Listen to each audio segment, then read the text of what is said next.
Hola, buenas tardes a todas y todos. Bienvenidos a la sesión de tarde de este 33 Seminario de Estudios Medievales y Renacentistas de la Universidad de La Laguna. En primer lugar, pedirles disculpas por el retraso. Ha habido algunos problemillas técnicos que nos han impedido empezar antes. Y bueno, sin más dilación, vamos a ir directamente al lío. Le toca el turno a nuestro compañero Óscar Villarroel. Él es profesor titular de Historia Medieval en la Universidad Complutense de Madrid. Yo creo que no es exagerado afirmar que es una de las grandes referencias en historia medieval ahora mismo en España.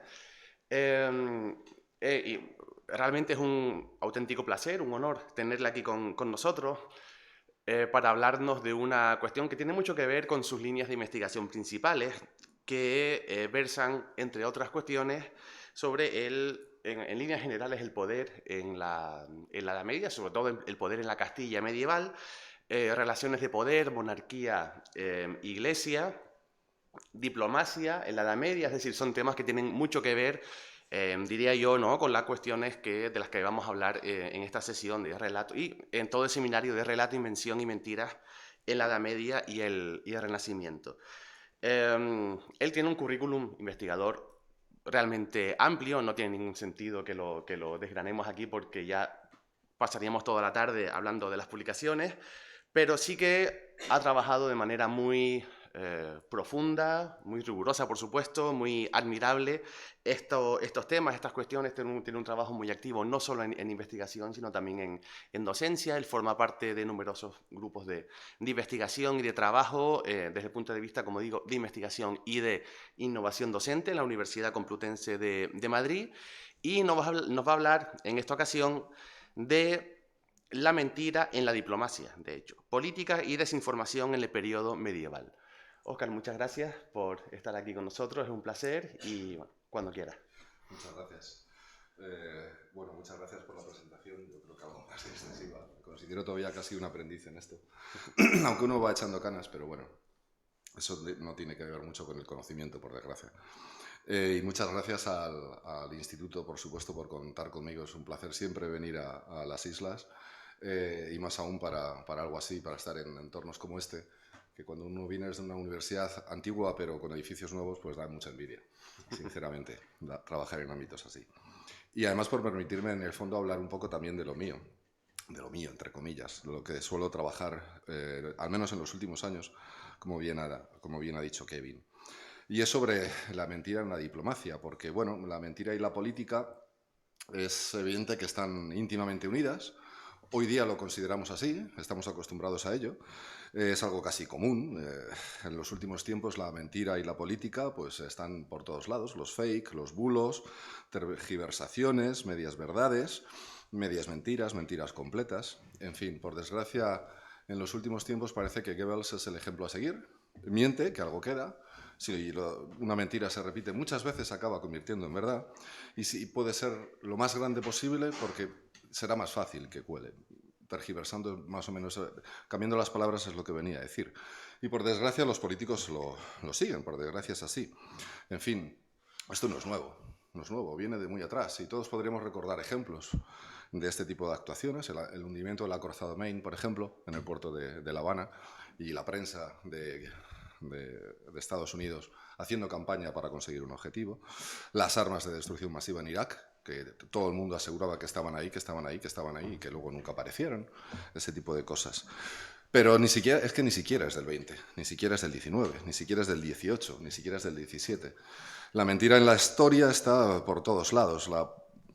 El ofrecer visiones parciales, el presentar la idea propia frente a la ajena como la realidad absoluta, algo que estamos, en fin, hoy día haciendo algo políticamente correcto como aludir a hoy día, ¿no? Hoy día podemos oír hablar de que el gobierno quiere destruir España, que es una visión parcial, que bueno, yo puedo entender a quien la dice, aunque no la comparta, pero lo damos por una verdad absoluta, cuando si la analizamos con lógica es una, como poco, media verdad o una media mentira. Es decir, estamos acostumbrados a esas visiones parciales que siempre se han utilizado en la historia. Las medias verdades es lo que nos llegan y nosotros tenemos que saber cribar para ver qué es lo que hay en el fondo.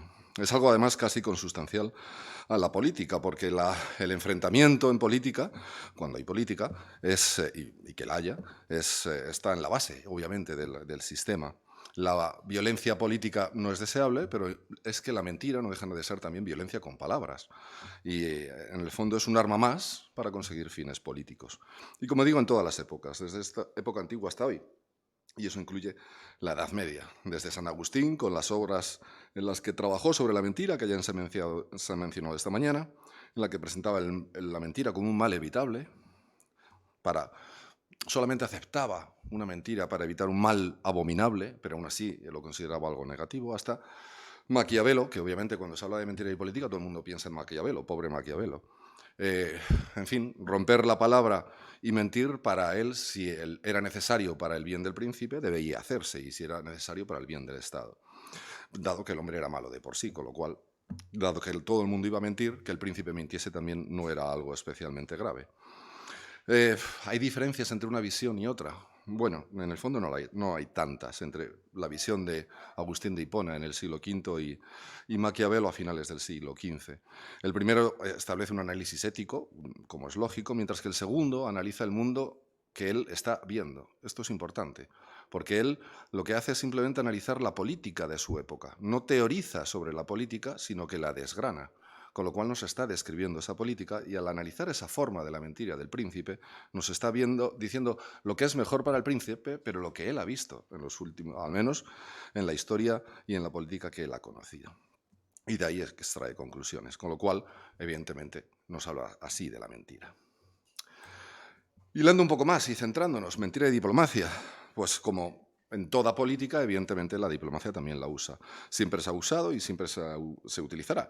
De diversas formas y en diversas medidas, pero la media verdad, la media mentira, la mentira completa, siempre ha estado ahí. Acuerdos con partes secretas, que no deberían existir y se niega que existen, pero que existen, los pactos Ribbentrop-Molotov, por ejemplo, que todos conocemos. La difusión de información, la que interesa, parcial, sesgada, en un ámbito, en una relación internacional, entendiéndolo desde un punto de vista muy amplio, sin quedarnos en la nación actual, sino retrotrayéndonos a relaciones entre entidades políticas hasta la antigüedad incluso. Está ahí, siempre es parcial y tergiversada. No hace falta pensar en la guerra de Ucrania hoy día, con toda la tergiversación que se emite desde Rusia y desde Kiev también, estoy seguro. No es nada nuevo, como digo, no es nada nuevo. La difusión de bulos, directamente mentiras, está ahí. Y podríamos volver a mencionar ejemplos ya mencionados, Estados Unidos, etcétera, etcétera. Con lo cual, en el fondo no hay nada nuevo bajo el sol. Lo que voy a hacer es, bueno, ver hasta qué punto podemos retrotraer eso en el pasado, hasta qué punto en la Edad Media existía algo parecido, básicamente presentando algunos ejemplos. Veré la diplomacia medieval, formas y usos, porque hay que ver, a fin de cuentas, la diplomacia teóricamente tiene que utilizar la verdad para ponerse de acuerdo. Y ya veremos cómo no es así. Hay que ver cómo en ocasiones se protegía de la mentira, la diplomacia en sí. Claro, intenta ser algo fehaciente, algo que ponga de acuerdo a dos y que sea firme. Tiene que protegerse de que uno de los dos mienta. Pero en ocasiones la propia diplomacia o los embajadores eran los que engañaban.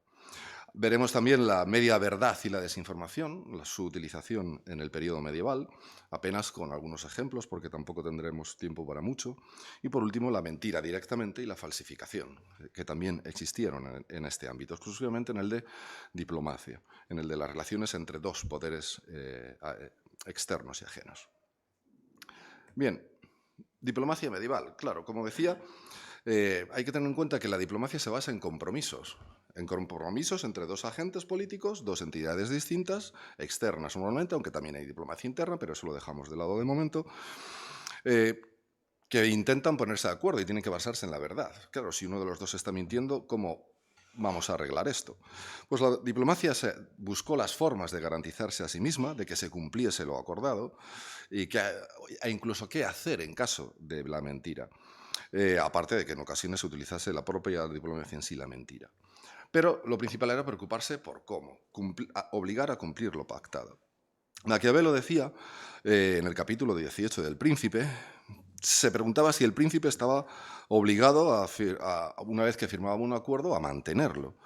Si cambiaba la situación, si de pronto con quienes había firmado el acuerdo cambiaban su posición política, si no mantenían su propia palabra, o si el interés del Estado en ese momento iba por otro sitio.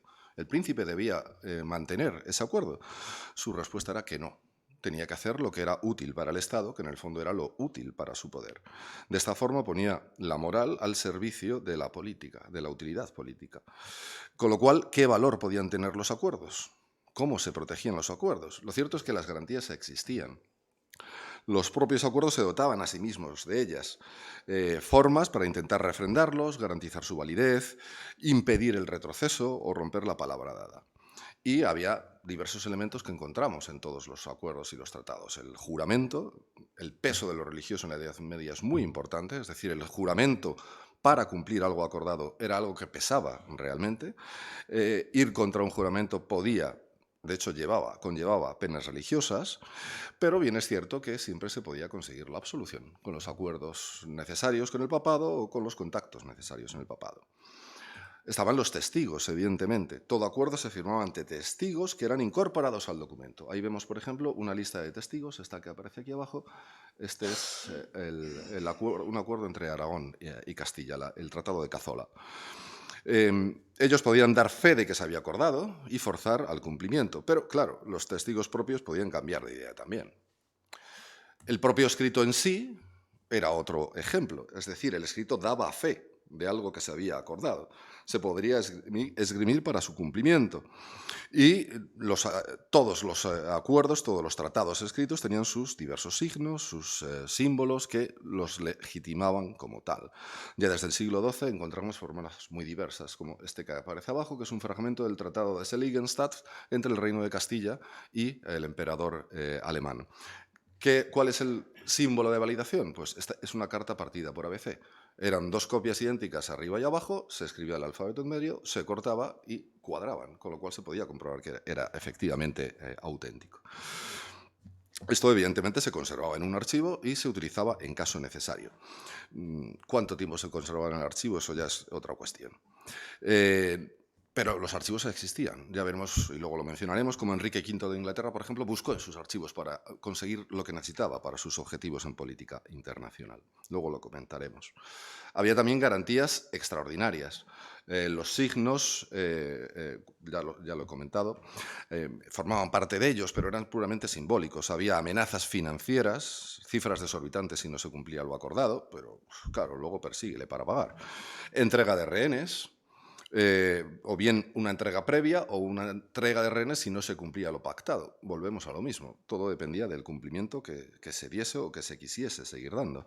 De todo esto, en el fondo, encontramos ejemplos en la Edad Media. Es decir, rehenes que se entregaban, rehenes que al no cumplirse lo acordado cumplían su palabra y se presentaban. Hasta un rey de Francia, cuando no se pagó lo estipulado, él mismo se presentó ante el rey de Inglaterra y le dijo: aquí estoy, me entrego porque no he cumplido. Pero bueno, eso no ocurría siempre, obviamente. Testigos que se indicaban como garantes, es decir, que específicamente tenían poder para obligar a cumplir lo que se había acordado, que debían forzar, teóricamente, o convencer a su señor al cumplimiento. En ocasiones incluso se reconocía el derecho de resistencia ante alguien que no cumplía un acuerdo, pero claro, esto depende también del grado de feudalización. El hecho de que un vasallo dejase de obedecer a su señor por ser un felón, por no cumplir un juramento, dependía. Eso no siempre funcionaba. Desde luego, por ejemplo, en la Corona de Aragón no funcionó. Siempre que los papas retiraron la fidelidad al rey de Aragón e intentaban invadir los de Francia, desde luego en Cataluña y en Aragón nadie seguía a los franceses. ¿Qué pasaba entonces si se incumplía? Bueno, pues la cuestión, cuando había juramento de por medio, pues podía ser grave, porque a fin de cuentas el alma estaba en juego, ¿no? Era lo que se ponía en riesgo. En una época en la que eso, cuanto más atrás en el tiempo, más era tenido en cuenta, obviamente, porque las penas eclesiásticas se podían imponerse. Desde luego, desde el papado se incidió muchísimo en eso, en que los juramentos se cumpliesen y el que se arrogasen poder para juzgar el incumplimiento. Ya Inocencio III en 1204 lo hace, porque a fin de cuentas, como decía el derecho canónico, que también decía luego el derecho romano recuperada, pacta sunt servanda, los pactos se firman para cumplirse. Excomunión, entredicho, estaban entre las posibilidades que la Iglesia podía poner en juego. Claro, según se utilizan en exceso, dejan de tener el peso real que tenían al principio. Al menos en el siglo XI sabemos que tienen un peso real. En el siglo XV precisamente se ataca a los nobles o reyes que les da igual estar excomulgados. Es decir, todo acaba cansando, obviamente. Obviamente había algo que estaba al final siempre presente, y era el hecho de que se cumpliese o no lo acordado acaba afectando a la propia concepción de la propia persona que firmaba un acuerdo que tenían los demás. Es decir, la confianza que se podía tener en una persona que no cumplía sus acuerdos. Casos de Juan Sin Tierra, de Matías Corvino, rey de Hungría, que eran conocidos porque firmar algo con ellos podía no servir para nada directamente. En el caso de Juan Sin Tierra también hay mucho manejo de la información por la nobleza, pero bueno, pero lo aceptaremos de momento. Y la duración, es decir, un acuerdo que se firmaba era permanente. Pues a priori, según han analizado los que han realizado un análisis más general de la diplomacia medieval, como Jean-Marie Moeglan y Stéphane Pécuchet, en su opinión, no. Sí se les daba un valor permanente mientras vivían los firmantes, pero el hecho de que hubiese renovaciones o confirmaciones a la muerte de alguno de los firmantes nos habla de que no estamos ya en la época en la que el acuerdo era puramente personal, es decir, una vez que muere uno de los firmantes desaparece el pacto, pero sí es cierto que todavía no se ha impuesto la noción de que el pacto sirve para el Estado completo. Miles de comillas a Estado. Pero bueno, estamos en un punto intermedio, porque se reconoce que, bueno, vamos a confirmarlo para asegurarnos de que esto sigue vigente. Y eso es aceptado, normalmente se confirmaba. Pero nos encontramos con cláusulas que hablan de mis herederos también cumplirán esto, etcétera, etcétera. Con lo cual, estamos en un momento intermedio. ¿Qué validez se le podía dar? En muchas ocasiones hasta que otra cosa lo contradecía, en muchos casos, o a veces entraban en el olvido. Porque la realidad nos dice que los acuerdos se incumplían.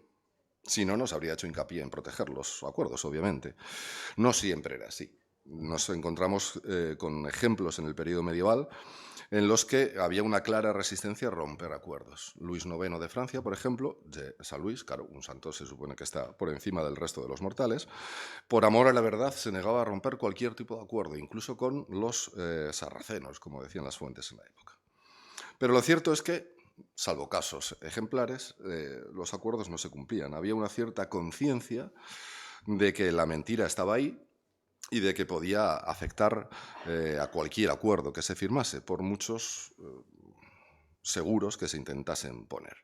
La mentira estaba en la política y arrastraba también a la diplomacia. Claro, luego hay otro punto. La diplomacia se dota a sí mismo de las herramientas para garantizar el cumplimiento de lo acordado, que no se mienta al firmar algo. Pero es que en ocasiones la propia diplomacia podía actuar como la mentirosa, o al menos la que utilizaba la mentira o la que ocultaba, que es lo más habitual, la verdad. De diversas formas.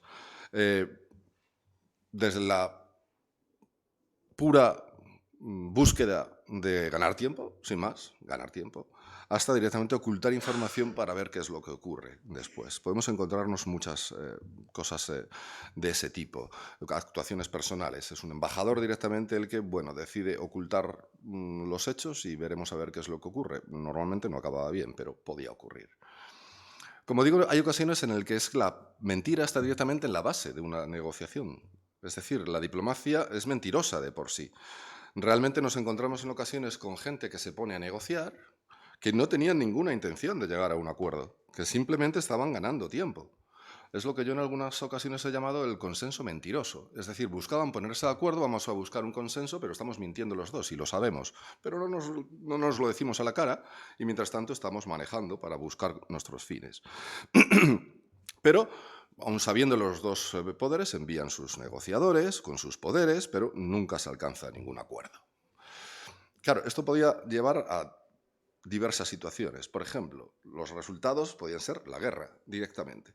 Nos encontramos en ocasiones con que se reúnen dos bandos enfrentados con sus negociadores para poner fin a un conflicto, pero que lo que buscan es ganar tiempo. Uno de los mejores ejemplos es la primera batalla de Olmedo, en plena guerra civil castellana. Esto sería un ejemplo de esa diplomacia interna que he comentado. Ante la escasez de efectivos, se vienen a buscar una salida negociada, porque los dos bandos saben que están llegando más tropas. y se ponen realmente a negociar con sus enviados, con sus poderes, y están negociando una salida posible mientras siguen llegando tropas. Cuando se considera llegado el momento oportuno, se aborta la negociación y se produce la batalla. Pues estaban mintiendo desde el principio, obviamente, estaban mintiendo. Eso no pasaba siempre, a veces la negociación era infinita o difícilmente podía tener fin. La negociación se posterga durante años porque no tienen ninguna intención realmente de llegar a un acuerdo. Por ejemplo, uno de los casos más llamativos que yo me he encontrado son las negociaciones entre Aragón, Castilla y Navarra entre 1430 y 1434. Aragón y Navarra iban unidas por sus monarcas, que eran los infantes de Aragón. Y habían luchado contra Castilla, llegando a invadir Castilla en 1429, que sería otro ejemplo, además de tergiversación y de presentar la mentira, la verdad propia como la realidad, por la forma en que se invadió Castilla. Pero bueno, eso es otra cuestión. Bien, después de esa invasión se llega al acuerdo de que van a negociar para buscar una salida consensuada, se firma una tregua y vamos a solucionar los asuntos. Y envían embajadores que se reúnen en la frontera castellano-aragonesa, en el entorno de Ágreda y Tarazona, donde ya están en 1430. Bien, durante 5 años estuvieron allí negociando sin llegar a ningún acuerdo. Se nombran embajadores, se busca el lugar para la reunión, cuando hay problemas se traslada a otro sitio, si es necesario se ponen problemas a los embajadores ajenos. Castilla no acepta que ningún castellano exiliado esté entre los negociadores aragoneses. Busca un aragonés, pero no me mandes a castellanos exiliados que han apoyado a la nobleza. Se espera, se envía un nuevo embajador, se sigue todo el procedimiento. Se inician las reuniones, se plantean las quejas a solucionar, tema por tema. Vamos tema por tema. En cada tema se plantean las quejas de un bando, la respuesta del otro, la nueva respuesta, y para todo se dan plazos. Yo presento esta queja, tienes un mes para dar la respuesta. Llega la respuesta, un mes para la respuesta. Imagínense, esto va sumando tiempo. Y así en cada una de las cuestiones.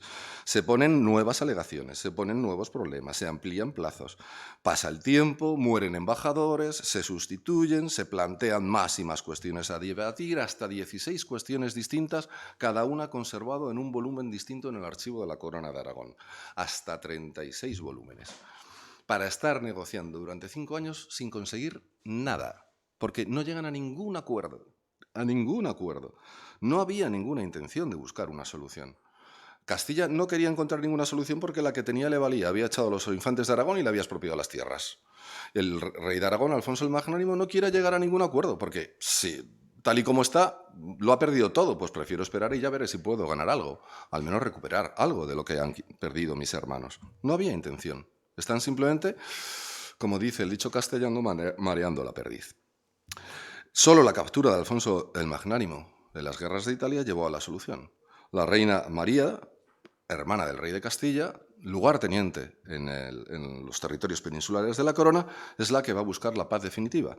No puede tener al rey prisionero, ella está gobernando y en una guerra pendiente, con una negociación perpetua con su hermano el rey de Castilla en la frontera. Y gracias a ella realmente se pone en marcha para buscar una solución negociada y en 6 meses se firma la paz. Es decir, durante 5 años, ¿qué habían estado haciendo? Pues la diplomacia aquí nos está mintiendo. No era diplomacia. Simplemente estaban jugando sus cartas o esperando el momento adecuado para jugarlas. En otras ocasiones, como decía, es el diplomático el que miente. Bueno, qué desorden, perdón. Teóricamente, el diplomático debe cumplir con su deber. Su deber es cumplir las instrucciones que se le han dado para llegar al acuerdo al que se le haya encomendado. Y las instrucciones lo detallan, evidentemente siempre al servicio de su señor, es decir, al servicio del rey, del príncipe, de quien sea que le esté enviando o de la república. Esos son los poderes que tiene. Sus poderes, que es un documento escrito, lo delimitan. Sus instrucciones le dicen exactamente lo que tiene que hacer. Pero en ocasiones nos encontramos con extralimitaciones, con no cumplir exactamente lo que se le pide. Embajadores que prometen algo que no pueden prometer, o que reciben información que no transmiten a su rey, y bueno, veremos a ver qué es lo que ocurre. En ocasiones es difícil saber el entresijo real de qué es lo que ocurrió o cómo manejó la cuestión, pero nos encontramos. El hecho de que haya avisos teóricos al respecto de este tipo de actuaciones de embajadores nos habla de que, bueno, si hay un aviso teórico, si hay teóricos políticos que están hablando sobre esto en Espejos de Príncipes, es que era más o menos conocido, es que sabían que era un riesgo. Así, por ejemplo, la Poridad de Poridades nos dice que se debe escoger bien a los embajadores entre los leales para asegurarse de que sean fieles, que no aceptan regalos de los otros, del otro poder, ni dones, que siempre van a estar al servicio del rey y no van a hacer nada que pueda dañarle, porque si no cumple esto, dice la fuente, os engañará al rey. Es un espejo de príncipes, a fin de cuentas. Y efectivamente nos encontramos casos así. El caso de Sancho IV y el abad Gómez García de Toledo, que era un cierto, las fuentes lo presentan como privado regio, es decir, era alguien que colaboraba estrechamente con Sancho IV y lo había hecho ya desde el reinado de Alfonso X. Fue, por ejemplo, el que envió a Granada para negociar su apoyo, el del rey nazarí de Granada, a Sancho IV en plena sublevación contra su padre. Es decir, incluso como diplomático tenía experiencia. Bien, sabemos que fue enviado a Francia en 1286 para negociar con Felipe III. Buscaba convencerle para que apoyase en la curia, los reyes de Francia tenían mucha mano ante los papas, como sabemos, la legitimación del matrimonio de Sancho IV con María de Molina, que era tía suya. Bueno, el objetivo era convencerle para que colaborase en que el Papa aceptase finalmente ese matrimonio. Mientras tanto, era un matrimonio ilegítimo, con lo cual sus hijos ilegítimos, eso causa un problema de legitimidad muy grande en Castilla, a la monarquía castellana. Bueno, el rey francés, que además apoyaba a sus sobrinos, los infantes de la Cerda, con lo cual el problema es mayor, le propuso al embajador que Sancho IV se casase con su hermana, con la hermana del rey francés, y que él le ayudaría a conseguir lo que fuese, y que sería su principal aliado.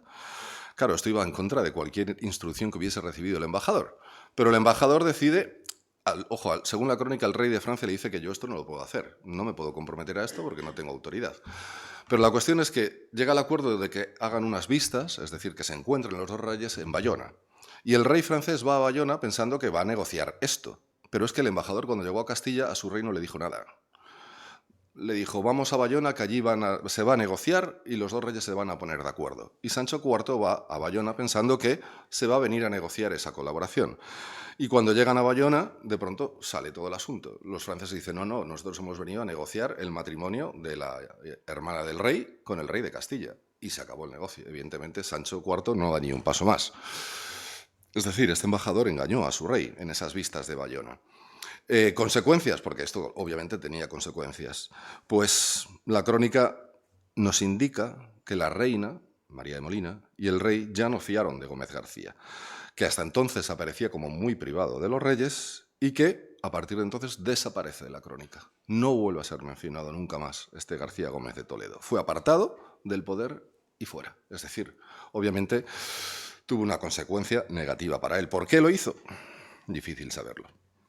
¿Le compraron? Pues nunca lo sabremos, porque, por desgracia, en Castilla apenas tenemos documentación de este tipo de cuestiones.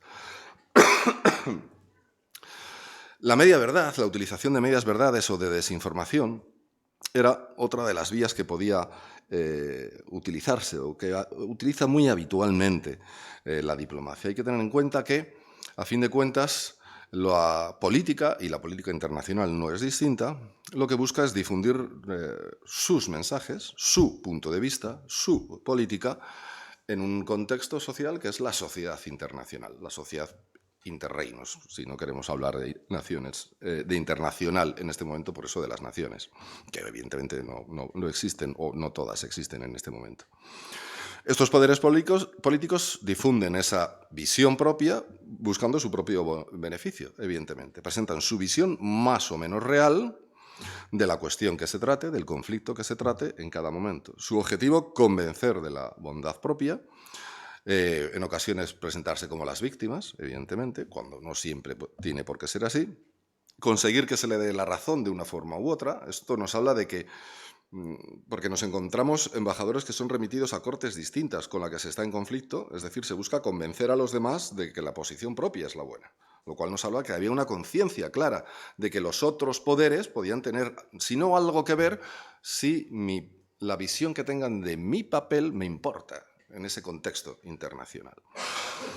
Y evidentemente buscaban legitimar las acciones propias. Claro, esto llevaba a presentar esas visiones parciales, propias, que son como poco medias verdades, como poco, cuando no pequeñas mentiras o cuando no, cuestiones bueno, las que son directamente mentira las veremos después. Y encontramos múltiples ejemplos a lo largo del periodo medieval. Voy a mencionar solamente algunas para ver ejemplos claros y concretos. Veremos el laudo arbitral de 1177 de Enrique II, por ejemplo, la campaña contra Jaime III de Mallorca, rey de Mallorca, por parte de Pedro el Ceremonioso, o la alianza que Enrique V de Inglaterra planteó a Castilla a principios del XV.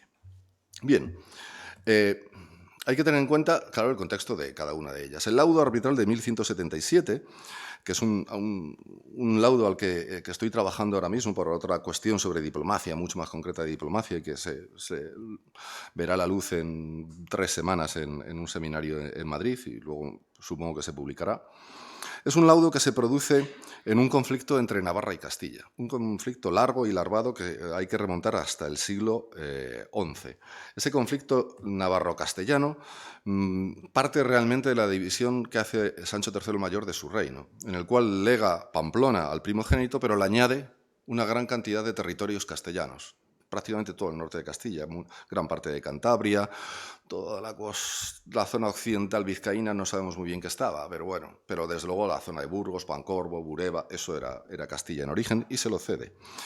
Claro, eso causa, digamos, que a ningún conde, después reyes de Castilla, a ninguno estuvo de acuerdo con ellos. Y nos encontramos lentos avances castellanos para recuperar esos territorios, que llega un momento dado en que la recuperación se convierte en conquista de nuevos territorios, porque no paran en la frontera antigua, sino que siguen avanzando sobre Vizcaya, Álava y Guipúzcoa, que posiblemente nunca fueron castellanas, y sin el posiblemente nunca fueron castellanas. La feudalidad de toda la zona oriental de Vizcaya, Guipúzcoa, Álava era muy complicada, con señores muy poderosos que en ocasiones se decantan por Castilla, sin más. Lo cierto es que desde 1065 hasta 1200 nos encontramos con una conquista paulatina de esos territorios por Castilla. ¿En qué situación estamos en 1177? A lo largo del siglo XII las guerras son recurrentes entre Navarra y Castilla. Por ejemplo, Sancho VI de Navarra aprovecha la minoría de edad de Alfonso VIII de Castilla para reconquistar, porque habían sido de Navarra en algún momento, aunque fuesen castellanos en origen, gran cantidad de terrenos en La Rioja, en el norte de Burgos, Pancorbo, Bureba, Miranda de Ebro, son conquistadas por Sancho VI, aprovechando esa minoría de edad de Alfonso VIII de Castilla, que luego él mismo fue recuperando poco a poco. Es decir, los conflictos fueron constantes, permanentes.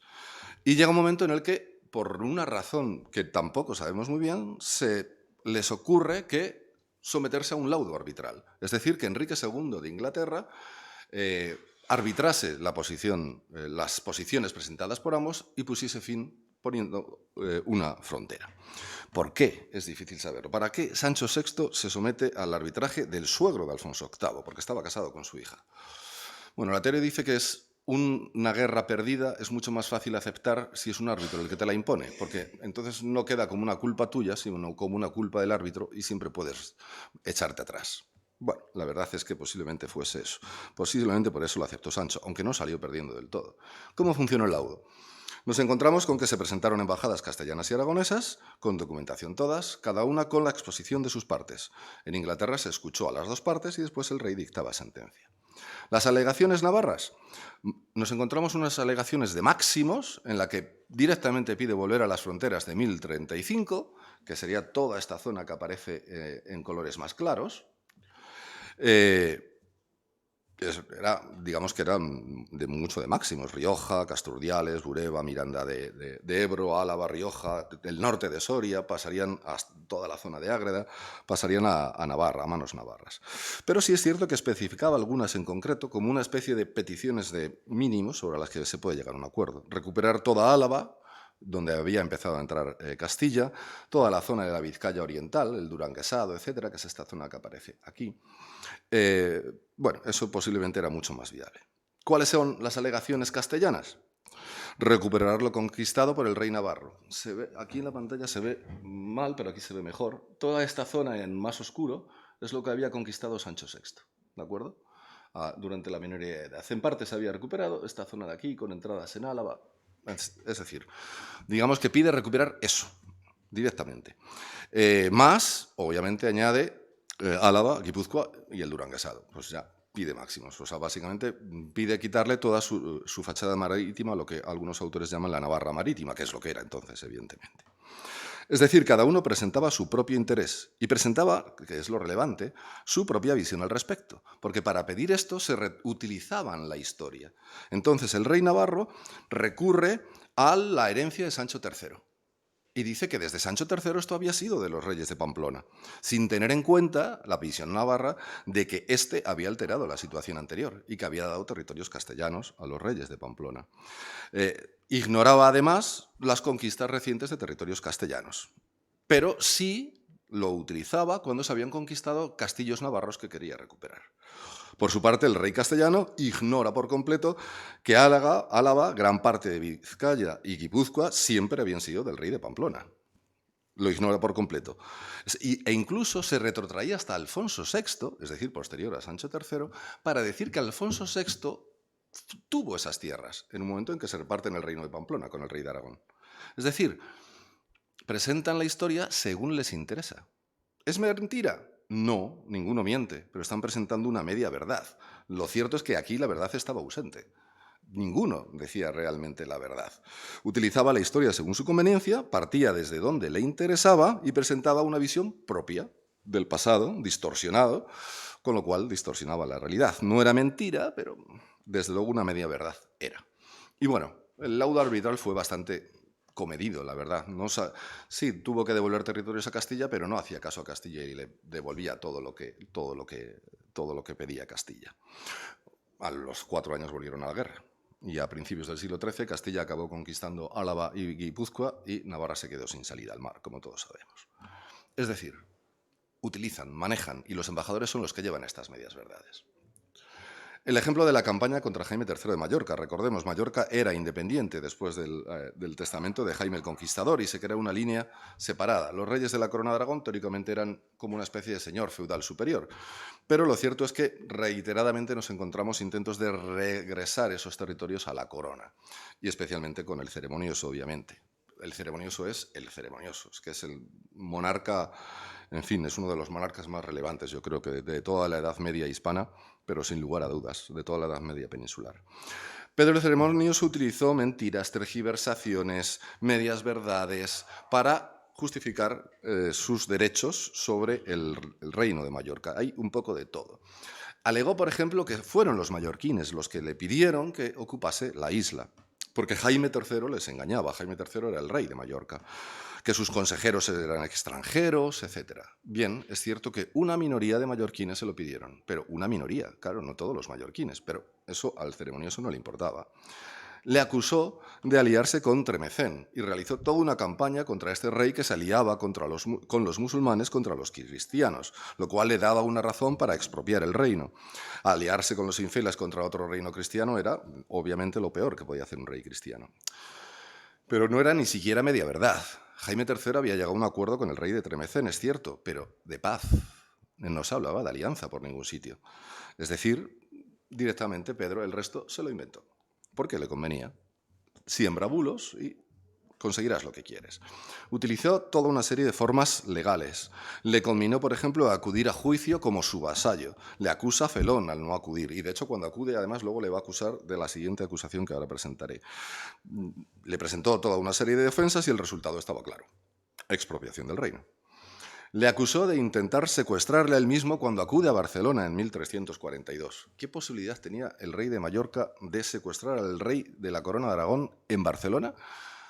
Digamos que como poco reducidas. Bueno, pues de eso también le acusó. Las consecuencias de toda esta campaña constante permanente fueron una rápida invasión y una incorporación de nuevo de Mallorca al reino de la Corona de Aragón. El reino de Mallorca eran las islas, más toda la zona de Cataluña Norte, Perpiñán, la Cerdaña, etc. Bueno, mentiras directamente, como vemos. Y un último caso, el de Enrique V, presentando o intentando atraerse a Castilla. Vamos a principios del siglo XV. Plena Guerra de los 100 Años, enfrentamiento entre Inglaterra y Francia, y Castilla, que es aliado de Francia desde la colaboración en la Guerra Civil Castellana. Aquí vamos a ver cómo en ambos bandos, Inglaterra o Castilla, por acción o inacción, tergiversaban porque a veces callaban también con el pasado. En este caso, la media verdad es la estrategia que va a utilizar Inglaterra para intentar forzar un cambio político, que es que Castilla dejase a Francia y se aliase con Inglaterra, atraerla desde un punto de vista propio. Todo viene desde época de Enrique IV. Enrique IV de Inglaterra, Enrique IV es el primer rey de la casa Lancaster, que depone a su sobrino y es aupado al trono regio. Teóricamente le aupan, le dicen, no, tú tienes que ser nuestro rey. Bueno, es un golpe de Estado en toda regla. Era hermano de Catalina de Lancaster, reina de Castilla, por su matrimonio con Enrique III de Castilla, que para esos momentos es la que gobierna Castilla como regente, porque muere Enrique III y ella y su cuñado van a gobernar Castilla. Desde el matrimonio en sí, viviendo todavía incluso Juan I, es cierto que ese matrimonio que unía a la casa castellana con la monarquía inglesa, el hecho de que la madre de Catalina fuese descendiente de Pedro I, para esto no es importante. Es utilizado para buscar un cierto acuerdo entre Inglaterra y Castilla, sin que Castilla busque romper con Francia, ni mucho menos. Pero si no hay paz, al menos treguas. Apertura al comercio, que es lo que a todos les interesa. Y nos encontramos con que Castilla anima a la paz franco-inglesa y que eso siempre es bienvenido, obviamente. Enrique IV fue renovando las treguas de forma habitual en esa línea. Lo que pasa es que Enrique V, su hijo, forzaría un poco más las máquinas. Es tenido por un monarca impetuoso y lo que hace directamente ya es buscar atraerse a Castilla frente a Francia. Ya las treguas no le van a valer. Primero presiona al francés, es decir, en las treguas entre Francia e Inglaterra, de pronto Inglaterra empieza a presentar como uno de los que quedan cubiertos por esa tregua a Castilla, cuando teóricamente no era aliado, era enemigo. A Castilla le presentaba a Francia. Lo que busca es presionar o amedrentar a los franceses, obviamente, como diciendo, no, Castilla va a acabar conmigo, ya lo verás. Y busca directamente la alianza. Se dirige a Castilla para que rompa la alianza con Francia, pero no alude al parentesco. Era sobrino de la reina de Castilla. Lo que pasa es que, si bien Enrique IV y Catalina convivieron de forma efectiva, eran hermanos y convivieron, Enrique V nunca conoció a su tía. Él no alude al parentesco, va a utilizar el pasado. Además de renovar las treguas, lo que hace en 1413, 14, 15 y hasta el 16, él buscó en el pasado la forma de romper esa alianza. Y aquí nueva utilidad de los archivos. Encontró en los archivos ingleses, muy buenos archivos también, un tratado de alianza entre Alfonso X y Enrique III de Inglaterra en 1254. Alegando esa antigua alianza, busca la paz y la colaboración. Esto se alega ya en las renovaciones del 14 y del 15. De momento simplemente dice, oye, que nosotros estábamos aliados, tenemos que volver a ello. Pero en 1416 eso ya no le vale. Tenemos las instrucciones de los embajadores ingleses y los embajadores ingleses debían recordar al rey castellano las alianzas firmadas en el pasado. Debían aludir a la realitate et perpetuitate earundem aligantarum. Es decir, estas alianzas eran reales y son perpetuas y debían intimarle a cumplirlas. Es decir, está empezando a recurrir a la amenaza. De hecho, si no lo hacía, debían intimarle a romper al menos cualquier otra alianza firmada posteriormente. Si no cumples la de Inglaterra, no cumplas ninguna otra. Es decir, rompe la de Francia y al menos déjame que yo luche solo con Francia. Se amenaza además veladamente con no renovar las treguas. Luego directamente va a amenazar con la guerra si no se cumplía ese viejo tratado. Debía colaborar Castilla con Inglaterra. La situación se renovó en 1417 con amenazas ya directamente y finalmente en 1418 se declara la guerra. Es decir, utiliza el pasado de nuevo según le interesa. ¿Era mentira lo que decía? No, el tratado es real, lo conocemos. Incluso en su época causó asombro porque el documento de Alfonso X iba con una bula de oro, poco habitual. Es época de la elección imperial, aunque todavía no había sido elegido. De hecho, no se tituló emperador en ese documento. Pero perduró en el tiempo este acuerdo. Efectivamente, en ese acuerdo se acordaba que lo firmaban ellos por ellos y sus herederos. Bueno, pues tenemos las dudas. La duración de los acuerdos, teóricamente, debía haberse renovado. Nunca se renovaron, nunca se confirmaron. Con lo cual, y además Castilla después firmó otros acuerdos, incluso con la misma Inglaterra, porque el rey de Inglaterra no se acordaba del acuerdo que ya firmó Alfonso XI. Y el rey de Castilla tampoco, obviamente. Es decir, como poco era una media verdad, pero lo utiliza para presionar directamente, sus embajadores lo utilizan como arma para presionar al rey de Castilla. ¿Y qué hace la reina de Castilla en este caso? No responde. Ella no tiene a su disposición unos archivos tan buenos. El archivo de la monarquía castellana es un desastre, por desgracia. Y desde luego no hay documentación tan antigua en esos momentos, casi ni hoy, con lo cual directamente no responde. Directamente no responde, negocia las treguas y punto. Negocia las treguas y punto, así año tras año. Aquí el hecho de que Catalina fuese nieta de Pedro I, que ya estuvo en ese acuerdo con Inglaterra, el segundo, el que menciona Alfonso XI, tampoco es utilizado. Simplemente se calla, se ignora lo que se está diciendo, no se hace caso y se sigue adelante hasta que efectivamente Inglaterra declara la guerra, que en el fondo es muy poco duradera, como todas las de ese principio del siglo XV. Bueno, cada cual tomó el camino que consideraba más adecuado. Uno el pasado que le interesaba y otro el día a día, carpe diem, y veremos a ver qué es lo que pasa. Medias verdades. Pero a veces directamente mentira y falsificación. ¿Cómo voy de tiempo? ¿10, 15 minutos? 10 mejor, vale. Pues entro entonces en la fase final. Como digo, a veces directamente es la mentira y utilizar la falsificación. Eso lo encontramos. Hay diversos ejemplos a lo largo de la historia, aunque solamente voy a dar los ejemplos de época medieval. Todos recordamos el famoso telegrama de la guerra franco-prusiana, el retocado por Bismarck. Pues ese es uno de los mejores ejemplos. Pues yo voy a aportar datos incluso mejores, porque ahí solo se retocó un telegrama. En la Edad Media encontramos casos mejores aún, en los que se falsifican directamente documentos. Los que voy a presentar se mueven dentro del marco del Cisma de Occidente y proceden de Benedicto XIII, Pedro de Luna, que utiliza la mentira en más de una ocasión. Él que siempre se basó en el derecho, su derecho real y legal, porque había sido elegido legalmente, cumpliendo todas las normas, como pontífice. Y sin embargo no dudó en utilizar la mentira. Sabía cómo filtrarla, cómo utilizarla en el momento adecuado, siempre con el objetivo de favorecer su propia causa. El primero de los ejemplos está en el Sínodo de París de 1398. Esto lo analicé muy recientemente en un artículo que saldrá en un par de meses en la revista Espacio, Tiempo y Forma. A partir de una carta de un embajador castellano que encontré en la Biblioteca Nacional de París, en el que informaba a su rey de lo que estaba ocurriendo en el Sínodo de París de 1398. Básicamente nos encontramos, el contexto es el del final, la época del periodo intermedio del Cisma de Occidente. Los principales reinos, Inglaterra, Francia y Castilla, hartos del cisma, se ponen de acuerdo para obligar a los dos papas a que renuncien. Y si no renuncian, ellos les retiran la obediencia. Se han coaligado los tres para ello. Castilla, efectivamente, cuando los papas se niegan a renunciar, Castilla, efectivamente, retira la obediencia a Benedicto XIII, pero espera a Francia para que lo haga también. Y la intima, la anima a que lo haga cuanto antes y a no esperar más. Tenemos muchas cartas que se trasladan, se envían entre París y la corte castellana. Entre 1397 y 1398 el rey escribe varias veces reafirmándose en su posición para que el rey francés lo hiciese, porque en algunas ocasiones en la corte francesa se decía que Castilla se iba a echar atrás, es decir, empieza a haber rumores como poco. Los rumores los utilizaría Benedicto XIII en otras ocasiones, lo veremos también en 1413.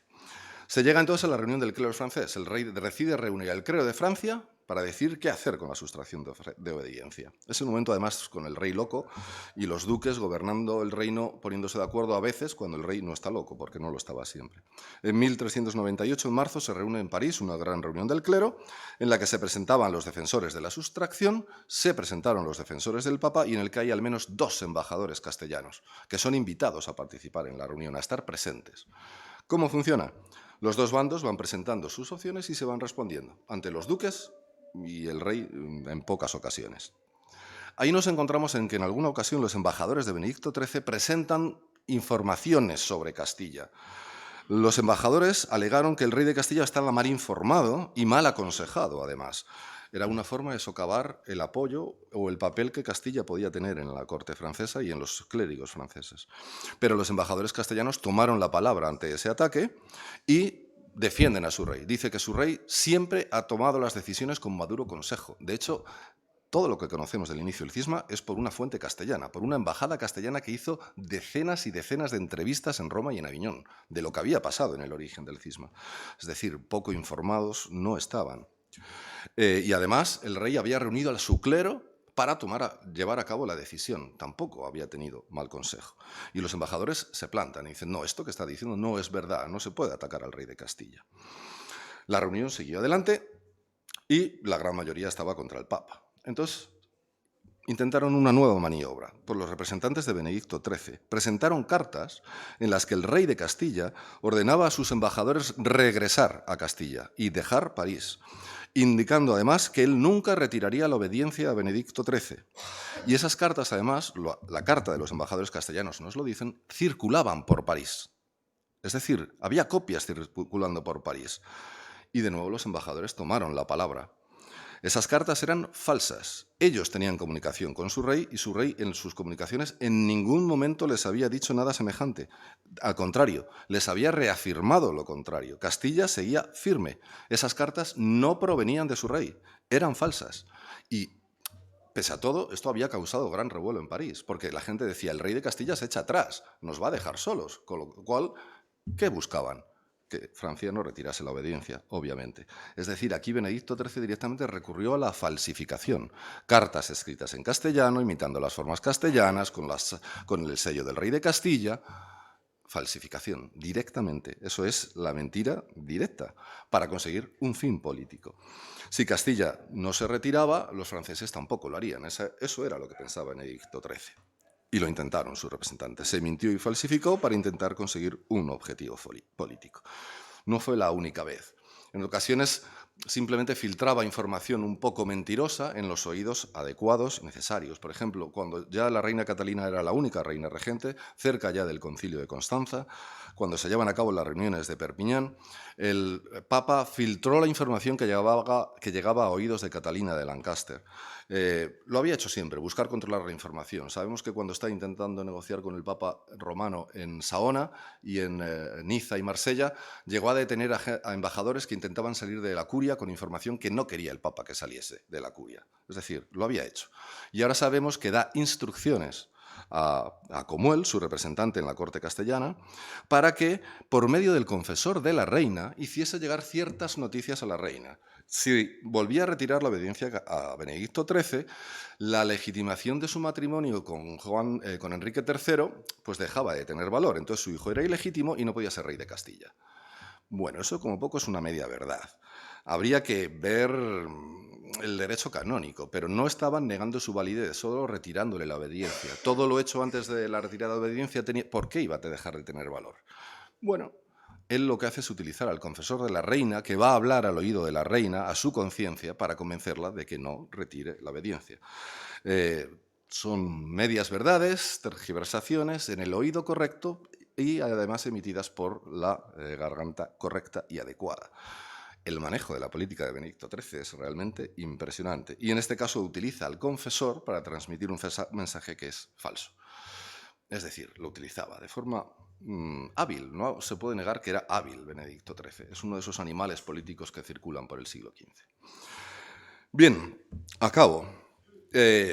Con lo cual, vistos son solamente unos ejemplos hilados de aquí y de allá, pero no cabe duda que la mentira en la política exterior existe en el periodo medieval como en cualquier otro. Todo dependía de los intereses.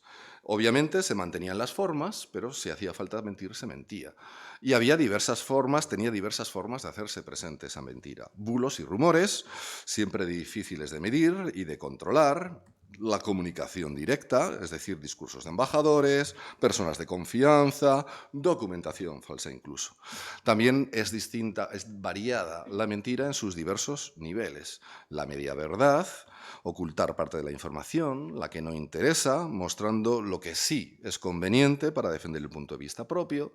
La tergiversación, hechos y noticias verdaderos, pero que se distorsionan para aparentar otra cosa. Cuando no directamente la mentira, noticias falsas, documentos falsos, suplantación de identidad, todo lo que se nos pueda ocurrir. Todo vale para intentar conseguir el fin deseado. En el fondo, Maquiavelo, como vemos, observaba bien el mundo. Lo que él dice que era lo que el príncipe debía hacer, porque era lo que ocurría en la política de su tiempo, efectivamente hemos visto que ocurría. Y seguiría a continuación, en los siglos siguientes, hasta hoy día, como tantas cosas. Y nada más, muchas gracias.